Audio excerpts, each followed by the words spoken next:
Well, hi folks. Today I'm going to talk about Flag Day. Now I have never heard of it until doing the research and preparations for this video, so I hope you find it as interesting as I do. Every June 14th, Americans rise the Stars and Stripes to mark the day the flag was born. The date is fixed, but the holiday behind it, it was anything but inevitable.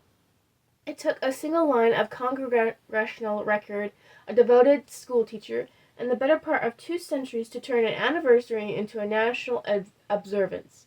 The story begins in Philadelphia on June 14th, 1777.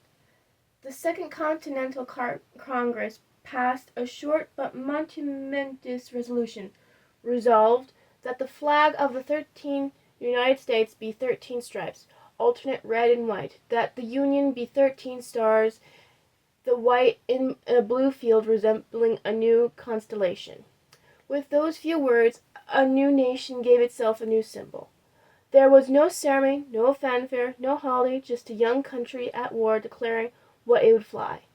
A schoolteacher's idea. For more than 100 years, the anniversary passed largely unmarked.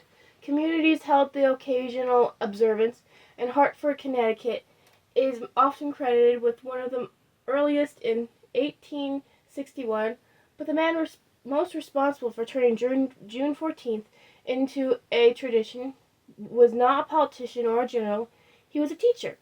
In 1885, Bernard J. Signergrad, a young schoolteacher in Wisconsin, asked his students to observe what he called the flag's birthday. He had them write essays on what the Stars and Stripes meant to them.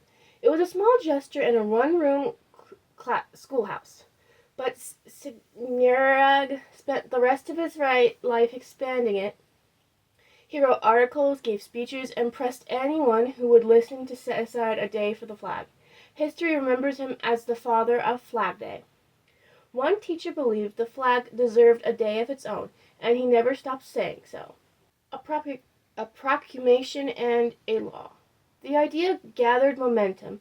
Cities and states adopted their own celebrations, and patriotic societies took up the cause.